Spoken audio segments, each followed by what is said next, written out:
17वीं 18वीं गाथा उसकी टीका चल रही है और टीका पर में भी अपन 59 पेज पर जो हिंदी भाषा का सबसे पहला पैरा है उसकी एक पंक्ति सवा पंक्ति हो चुकी थी, उसके आगे चलाना है। क्या हुआ था? परंतु जब ऐसा अनुभूति स्वरूप भगवान आत्मा आबाल गोपाल सबके अनुभव में सदा स्वयं ही आने पर भी, यहाँ तक की बात हो गई थी कि अनुभूति स्वरूप भगवान आत्मा आबाल गोपाल सभी के अनुभव में नित्य आ रहा है, क्योंकि भगवान आत्मा का स्वभाव स्वपर प्रकाशक है, स्व और पर को एक साथ जानने का है। इसलिए भले ही हमको ऐसा लगता हो कि हम पर पदार्थों को ही जान रहे हैं और आत्मा को हमने कभी जाना नहीं है, लेकिन कहते हैं आत्मा के स्वपर प्रकाशक स्वभाव के कारण वो भगवान आत्मा प्रति समय प्रत्येक आत्मा के ज्ञान का ज्ञेय बन रहा है। देखो, एक तरफ तो ये कहते हैं कि अनादिकाल से आज तक हमने सारी दुनिया को जाना, लेकिन जानने वाले को नहीं जाना, अपने को नहीं जाना। बोलते कि नहीं बोलते? और दूसरी तरफ ये कह रहे हैं कि वो अनुभूति स्वरूप भगवान आत्मा कौन दृष्टि का विषय प्रत्येक के अनुभव में निरंतर आ रहा है। अब वो कहते हैं कि अनुभव में आ रहा है तो उसे सम्यक दर्शन हो जाना चाहिए, सम्यक ज्ञान हो जाना चाहिए। जब वो जानने में आ ही रहा है तो क्या बाकी रह गया? तो देखो अब यहाँ कहते हैं कि अनादि बंध के बस पर द्रव्यों के साथ एकत्व के निश्चय से मूढ़। देखो, अनादिकाल से कर्मों का इसके आत्मा के साथ बंध है और उसके बस होकर, उसके बस माने गुरुदेव की भाषा में बताऊं तो उसने बस नहीं किया है, जे स्वयं उसके बस हुआ है। तो ये बात समझ में नहीं आ रही होगी आपके कि अपन तो ये समझते हैं कि जिसके बस हम हैं उसने हमें अपने बस में कर लिया है। और जगत में ऐसा ही होता है कि जैसे हम कोई डाकू को पकड़ लेते हैं, जेल में डाल देते हैं तो कहते डाकू पुलिस के बस में है। ऐसा बोलते कि नहीं बोलते हैं कि किसी ने किसी पे कब्जा कर लिया है तो वो उसके बस में है। लेकिन ये ऐसा बस नहीं है, ये कुछ अलग टाइप का है।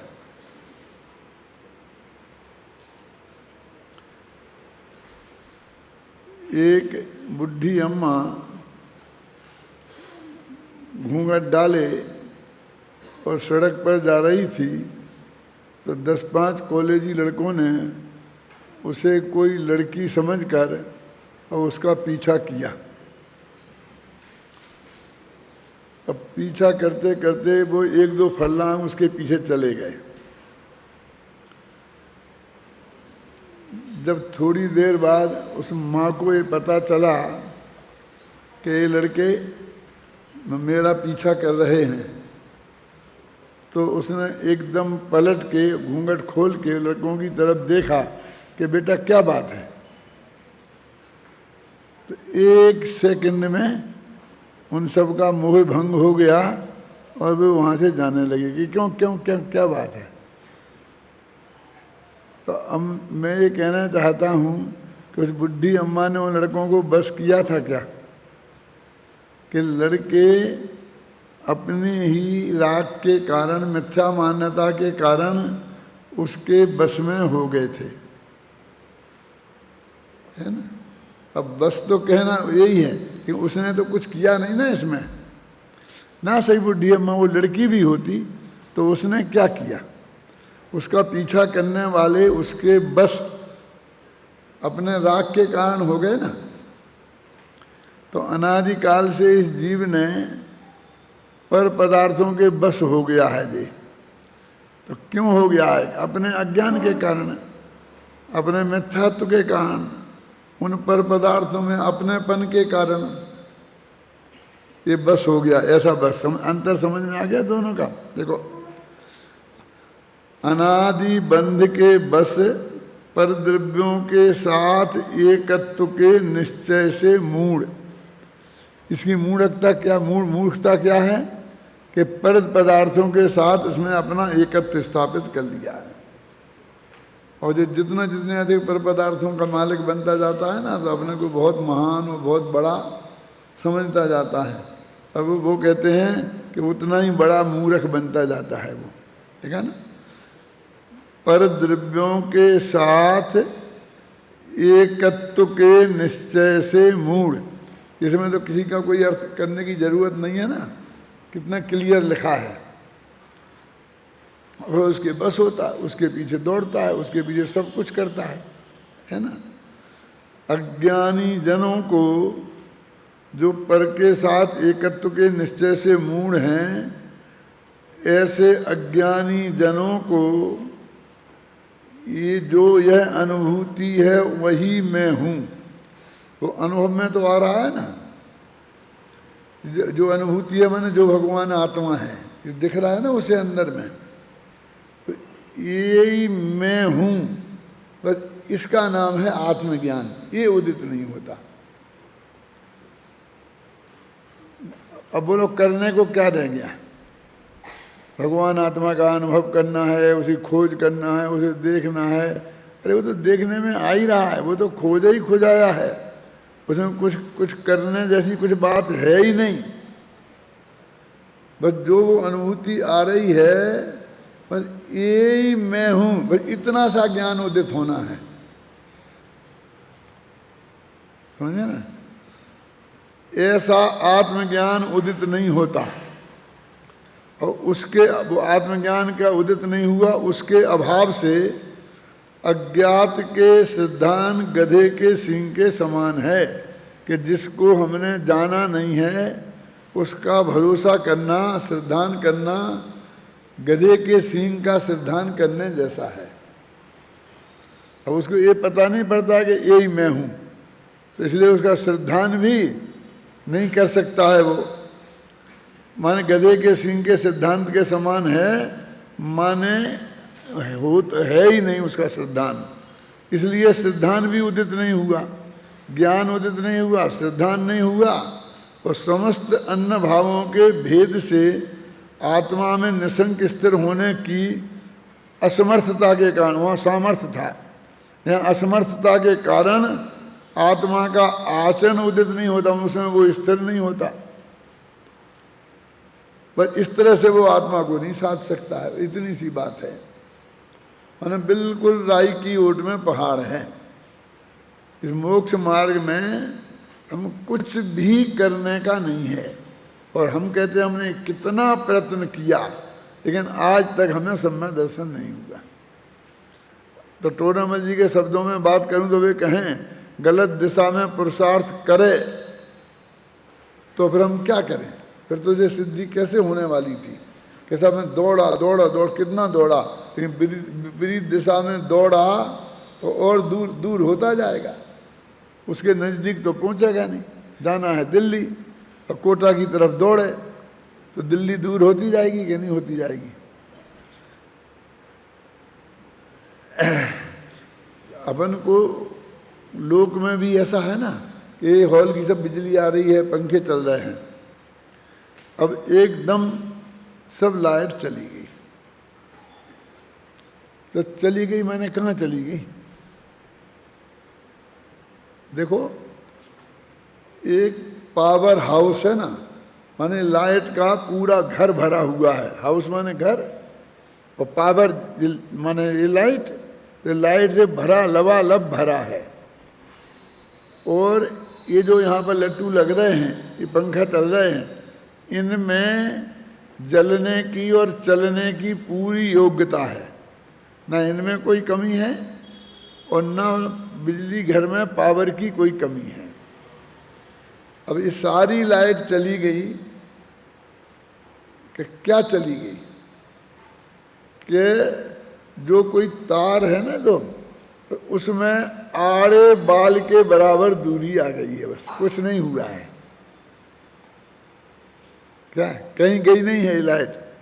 लाइट तो पावर हाउस में बराबर है, वैसे पूरी सामर्थ्य है, बस इतना आड़े बाल के बराबर उसमें दूरी आ गई है उसमें कहीं, बस वहाँ से यहाँ तक तार को लगातार होना चाहिए ना, तार को लगातार, समझ गए ना? अब उसको का क्या उपाय है? बस सिर्फ उन दो तारों को जो इतनी दूरी आई है और उसे पास कर देना है, बस खत्म। इतना सा काम है और फिर जगमग पूरी लाइट हो जाएगी। कहाँ घोर अंधेरा था और कितना लाइट हो गई, क्या समझ गए? है ना? अब उसमें करने को क्या है? और फिर कितनी कोशिश करो, सुबह से शाम तक, शाम से सुबह तक, हैं? माचिस की तीली ले लेकर के इन लट्टुओं को जलाओ कि साहब मैंने कम से कम एक पेटी माचिस जला डाली, फिर मसाल लेके इन्हें जलाओ देवर टूट फूट जाएंगे, जल जाएंगे, गिर जाएंगे। कि तुम और गलत दिशा का पुरुषार्थ करे तो इनमें से लाइट कहाँ आने वाली है? अपन कितनी कोशिश करते रहते हैं, उसे बुलाओ उसे बुलाओ, वो बिल्कुल फोर्थ क्लास, 10वीं में 3 दफे फेल हुआ। एक व्यक्ति आता है, क्यों मैले को चले कपड़े पहने, और यहाँ वहाँ 2-5 जगह देखता है और कहीं से ऐसा खट करता है और सारी लाइट फटाफट जल जाती है। कि क्या हुआ था? कि कुछ नहीं, कि वो आजकल वो ऐसे आने लग गए ना, पहले तो वो तार जल जाते थे ना, क्या बोलते थे उसे, फ्यूज गया तो उसको बांधना पड़ता था तार से। अब आजकल तो उस फ्यूज की जगह वो नीचे से ऊपर हो जाता है, क्या बोलते हैं, खत्म। अब वो उसको ऊपर से नीचा कर देता है, सब जल जाता है। अब उसको नहीं करो आप तो सब कितनी मेहनत करते रहो, नहीं जलेगी। ऐसे ही हमारे ने आज तक हमने धर्म के क्षेत्र में इतनी अनंत मेहनतें की, इतने व्रत उपवास ये सब किए और कुछ नहीं हुआ। कहते हमने कितना पुरुषार्थ किया और कुछ नहीं हुआ। अब मैं आपसे पूछता हूँ कि सम्यक दर्शन तो जाने दो, सम्यक ज्ञान जाने दो, सम्यक चारित्र जाने दो। अब वो फ्यूज चले गए, अब तुम नमोकार मंत्र का जाप करो, भक्तामृत जी का जाप करो, 2-3 सिद्ध चक्र विधान कराओ, हैं 20-20 उपवास करो सारे गांव के मिलके, तो कितनी देर में वो बिजली जल जाएगी? 1 महीने के उपवास करो, क्यों? तो 1 महीने तक तो नहीं जलेगी ना। फिर कहते हमने तो बहुत प्रयत्न किया। अरे उसके एक सुनिश्चित विधि है उसकी, क्यों? आप वो तो करो नहीं और वो दुनिया में कुछ भी करते रहो और फिर कहो कि मेरा काम नहीं हुआ और मैंने कितनी कोशिश करी और मेरा काम नहीं हुआ, तो वो तो काम होना ही नहीं था।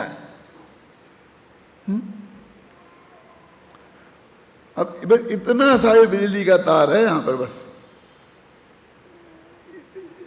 घना अंधकार है मिथ्यात्व का, और बस अभी तक एक बुद्ध पर में अपनापन है, पर को निज जाना है, और बस अपना जो त्रिकाली द्रव्य भगवान आत्मा है उसकी खोज मोज नहीं करनी है। वो तो 24 घंटा तेरे को दर्शन दे रहा है, देने के लिए तैयार नहीं है, दे ही रहा है, तेरे अनुभव में नित्य आ रहा है। तो कितनी दूरी है देखो, इसमें लिखी अपन ने पढ़ी, अभी कहाँ पढ़ी देखो, जो यह अनुभूति है वही मैं हूं, जो मुझे आत्मा अनुभव में आ रहा है ना, उसको अनुभूति स्वरूप भगवान आत्मा कह रहे हैं, वही मैं हूं। ऐसा आत्मज्ञान हो तो नहीं हुआ, बस इतना सा ज्ञान है कि वो जो दिखाई दे रहा है तेरे को ज्ञान में 24 घंटे, ये मैं हूं और कोई मैं नहीं, सिर्फ इसका इतना से अज्ञान है। और ये ज्ञान हो जाए तो 1 सेकंड में सम्यक ज्ञान हो जाएगा, सम्यक श्रद्धा हो जाएगी, मिथ्यात्व का नाश हो जाएगा। और फिर वो इतनी बढ़िया चीज है कि उसमें जब तेरे को अपनापन आ जाएगा तो तू लगातार उसे जानता रहेगा, वहां से अपने मुख ध्यान को हटाएगा ही नहीं। तो वो क्या हो जाएगा, आचरण उदित हो गया, माने सम्यक चारित्र हो गया, माने ध्यान हो गया। और वो जब अंतर्मुहूर्त तक लगा रहेगा तो केवल ज्ञान हो जाएगा। केवल ज्ञान हुआ तो अनंत काल तक फिर वो आत्मा में लगा रहेगा बस। अब बोलो कितना ये 17वें 18वीं गाथा कितनी महत्वपूर्ण है। अब बस कितने धर्म के भेद खड़े कर दिए, कितनी कितनी चीजें खड़ी कर दी। अब आप कह रहे हो वो हाथी को कैसे हो गया था, वो शेर को कैसे हो गया था, फलाने को कैसे हो गया था, कुछ नहीं। अनुभूति स्वरूप भगवान आत्मा तो उसके चिड़िया के अनुभव में भी 24 घंटा आ रहा है। बस इतनी सी बात है कि यही मैं हूं, खत्म, उसको हो गया था और कैसे हो गया था।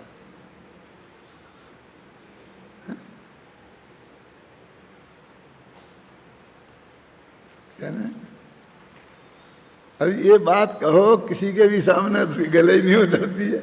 इतना सहज, इतना सरल हम मान ही नहीं सकते हैं। इसके लिए मैं वो उदाहरण दिया करता हूँ ना कि एक गांव में एक किसान को बुढ़ापे में धर्म करने की सूझी, हर एक को सूझती है, ये पक्का नियम समझ लेना। हम लोग बहुत धोखे में आ जाते हैं। ज्यों ज्यों उम्र बीतती है, पांचों इंद्रियां भोग भोगने के काबिल तो रहती नहीं है, समझे ना। और सारी जिंदगी पाप कप कर करके बहुत पैसा जोड़ लेते हैं हम।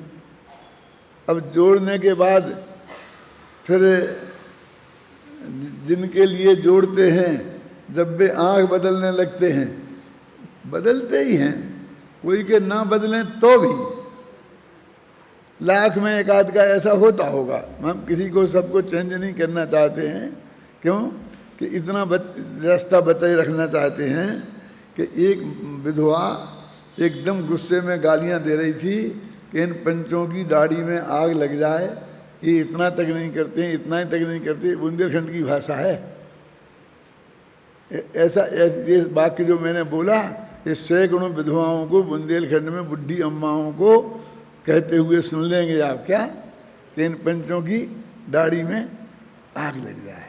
इतने में एक पंच आया, क्या कहा कि भैया तेरे को छोड़ के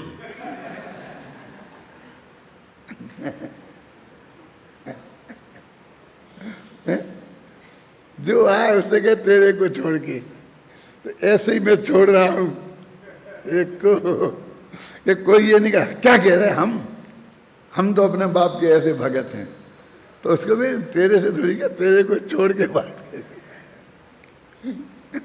इसलिए इतना रास्ता खोल रहा हूं, नहीं तो रास्ता खोलने की कहीं कोई गुंजाइश नहीं है। तो ऐसी स्थिति में अब उसे जो वो धन ऐसा ऐसा जोड़ा था ना, उसे ऐसा उछील के फेंकने की इच्छा होती है। क्या करूं क्या करूं क्या करूं क्या करूं, क्योंकि अभी तो वह 2-5 साल में कभी भी आंखें बंद हो जाएंगी और सब छोड़ के जाना पड़ेगा यहीं। तो कुछ दे दूं, मंदिर को दे दूं, कुछ अगले भव में मिल जाए, ऐसा इंतजाम करने की ये पंडित धूर्त पंडित मिल जाते हैं। हाँ हमारे पास ऐसा बैंक है, उसमें जमा करा दो, हमारी संस्था को दे दो, तुम्हें अगले भव में मिल जाएगा। मूर्ख बनाने वाले तो मिलते हैं, हर एक को बनने वाले चाहिए। उनको फिर कुछ फेंकने की इच्छा होती है, देखा ये दे दूं, इसे दे दूं, उसे दे दूं। अब वो जिंदगी भर के पाप धोना चाहता है, लेकिन वो धुलते फुलते नहीं है। मैंने बताया था पुण्य पाप का कैसा स्वरूप है कि एक आपने गंदी पट्टी बांधी, यहाँ पर चोट लग गई थी, घाव हो गया था, तो आपने एक गंदी पट्टी बांध ली। किसी ने कहा देखो मक्खियाँ बहुत भिन भिना रही हैं, पट्टी बांधो बेटा, नहीं तो फिर कुछ वो हो जाएगा, इन्फेक्शन हो जाएगा, और क्या क्या नाम होता है, सेप्टिक हो जाएगा, इसे बांध लो। तो उसने कहा बांध लो, इतने गंदे घाव पर इतना बढ़िया सफेद रूमाल, तो गंदा सी कोई कपड़ा निकाला है। गंदे से कपड़े को निकाल के उसमें बांध लिया। ये जो मैं कह रहा हूँ ये कोई बातें नहीं है कोरी, ये सारे तुम अपने गांव में जाके देख लेना, चाहे वो महाराष्ट्र हो चाहे बुंदेलखंड हो, सब जगह ऐसे ही करते हैं ना, मैला कुचैला कपड़ा बांध लेते हैं। बिल्कुल नया कपड़ा धोती में से फाड़ के, रूमाल में से फाड़ के, थान में से फाड़ के किसी ने आज तक बांधा? अस्पताल की छोड़ देना, सब घर से रद्दी जो किसी काम नहीं आना हो, ऐसे कुर्ते में से फाड़ के फटे फटाए, कुर्ते में से फटी फटाई धोती में से फाड़ के वही बांधते कि नहीं बांधते? वो बांध लिया गंदा। फिर किसी ने कहा मूर्ख ऐसा गंदा कपड़ा बांधा है। अरे साफ कपड़ा बांध, नहीं तो सेप्टिक हो जाएगा। है साफ कपड़ा बांधो, तो उसने उसके ऊपर एक साफ कपड़ा बांध लिया। क्यों? फिर उसे लगा कि इतना साफ कपड़ा, ये तो जिंदगी में मैंने कभी देखा ही नहीं, पहना ही नहीं ऐसा साफ कपड़ा, कहीं ये गंदा ना हो जाए, तो उसके ऊपर एक गंदा कपड़ा फिर बांध दिया। क्योंकि ये गंदा हो जाएगा ना, धूल मिट्टी लगेगी, तो इसके ऊपर एक गंदा कपड़ा बांध लिया। फिर लोगों ने कहा कि गंदा कपड़ा बांधा, उसके ऊपर एक साफ बांध लिया। ये कर्म ऐसे ही बनते हैं, कटते मरते नहीं है। पहले तुमने पाप बांधा, फिर थोड़ा पुण्य भाव बांधा, तो तुम क्या समझते हो पुण्य से वो पाप कट जाएगा? ऐसे ऐसे ही मानते कि नहीं दिलीप भाई, कि कटता नहीं, उसके ऊपर वो पुण्य का साफ कपड़ा बन जाता है। फिर वो फिर पाप करता है, तो उसके ऊपर पाप का फिर एक कपड़ा और बन जाता है। ये तो बंधना ही बंधना है ना, बंधे ही बंध है ना, छूटना थोड़ी है। हम क्या समझते पुण्य ने पाप को काट दिया, बराबर हो गया हिसाब। ऐसे हिसाब बराबर नहीं होता। फिर दो पुण्य भी भोगना पड़ेगा बेटा, और पाप भी भोगना पड़ेगा। ये पाप भोगने की बात तो समझ में आती है, पुण्य भोगने की बात क्यों कहते हो? जाके बेटा सर्वा सिद्धि में फंस जाओगे, 33 सागर तक फंसे रहना, फिर तो पुण्य भोगना नहीं है। बोलो, रंच मात्र भी आगे नहीं बढ़ोगे। है? अभी आप यहां आए हो ना, बहुत अच्छी जगह है, अच्छा लगा, मन लग गया, सब तरह की सुविधा है। आपके घर में गांव में जैसी अनुकूलता थी उससे बढ़िया अनुकूलता है। तो 25 साल रहे ना, एक एक क्लास 5-5 साल में अच्छी पक्की करके पास करना। क्यों? एक क्लास में 5 साल रहना पसंद करते हो? कितना बड़ा दुर्भाग्य की बात होगी, वो होगी ना। तो सर्वा सिद्धि में 33 सागर तक एक ही क्लास में रह रहे बेटा, 4 से 5 नहीं भाई। बोलो कितना बड़ा सुख है, कितना बड़ा सुख है कि आगे प्रतिबंध है कि तुम्हारा गुणस्थान नहीं बढ़ सकता। ना धर्म करने पर प्रतिबंध हो गया हो, वहां ये मनुष्य 1 सेकंड रहना चाहेगा? हमसे कोई कहे कि तुम जैन भगवान का नाम नहीं ले सकते, उनकी पूजा नहीं कर सकते, दिगंबर गुरु का नाम नहीं ले सकते, तो ऐसी जगह अपन 1 सेकंड रहना पसंद करेंगे? ऐसी नौकरी पसंद करेंगे? तो ऐसा ही हो गया ना वहां।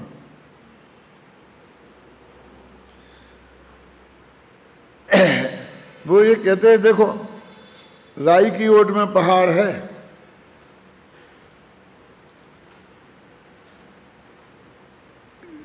भगवान आत्मा 24 घंटा अनुभव में आ रहा है, लेकिन यही मैं हूं, बस इतने से ज्ञान की कमी है। इसके लिए मेरे 2 उदाहरण बहुत प्रसिद्ध हैं, कई दफ़े दिए हैं। ऐसे लोग यहाँ बैठे होंगे कि उनने कई दफ़े सुने होंगे, लेकिन ऐसे ज़्यादा हैं जिनने नहीं सुने, इसलिए मैं दोनों ही सुनाऊंगा। कलकत्ते के विक्टोरिया गार्डन में 2 व्यक्ति रोजाना सुबह 5 बजे घूमने जाते थे और रोजाना आपस में मिलते थे, नमस्ते भी होती थी, समझे ना। ऐसे 20 बरस निकल गए थे। वो कौन थे? इस सामने 7 मंजिल की जो बिल्डिंग है, उस बिल्डिंग के 3रे माले पर एक रहता था और 6वें माले पर दूसरा रहता था। और दोनों एक साथ निकलते, लिफ्ट में एक साथ आते, फिर वहाँ घूमने एक साथ जाते, लौट के वापस घर जाते। लेकिन एक कुछ रिजर्व टाइप के नेचर होते हैं ना, वे उन्हें आपस में कभी कोई बात नहीं की नमस्ते के अलावा, कि तुम कौन हो, कहाँ रहते हो, क्या नाम है, किस जाति के हो, कुछ नहीं। ये आधे सनकी होते हैं, आधे पागल लेखक। उनमें कौन था? एक हिंदी का बहुत बड़ा लेखक था, एक बंगला का बहुत बड़ा अनुवादक था। जितनी वो हिंदी की उसने किताबें लिखी थी, जैसे प्रेमचंद उपन्यास सम्राट जैसा, उन सब का बंगाली में अनुवाद उसने किया था, उसी की किताबों का। लेकिन ये जो प्रकाशक होते हैं इतने बदमाश होते हैं कि वो लेखक का असली नाम से किताब नहीं छापने देते हैं। गणपत राय को प्रेमचंद बना देंगे। जो प्रेमचंद है, वो प्रेमचंद का असली नाम तो गणपत राय था, और उन्होंने नाम रख दिया प्रेमचंद। ये जो सिनेमा के जितने एक्टर हैं, ये कोई असली नाम नहीं है। वो यूसुफ खान दिलीप कुमार बन गया है। ये ऐसा नाम रख देते अलग, जिसमें कोई दुनिया उन्हें पहचान नहीं पाए, और बस इतना ही लिखेंगे प्रेमचंद, उसका एड्रेस नहीं लिखेंगे, उसका कहाँ रहता है, फोन नंबर नहीं, कुछ नहीं, बस। क्यों? क्योंकि उसे रॉयल्टी देनी पड़ती है। तो वो किताबें कहता है, जो आपको किताब दूंगा, एक किताब पे 10 रुपया आपको दूंगा। 1000 किताब छापी है, 10,000 रुपये दूंगा आपको, लेकिन बिक जाएंगी तब। अब वो 1000 में धीरे धीरे चुपचाप 10,000 20,000 छाप लेता है और बेच लेता है। कहता अभी तो 500 ही नहीं बिकी। और ऐसी उस लेखक की रॉयल्टी जिंदगी भर हड़पता रहता है, अपनी 3-3 मंजिल की बिल्डिंग बना लेता है, और वो बेचारा चाय भी ढंग से नहीं पी पाता है। इसलिए कहता मैं तो बिना दूध की फीकी चाय पीता हूँ। समझे ना? तो वो एक दूसरे को नहीं जानते थे, बस खत्म। समझ गया?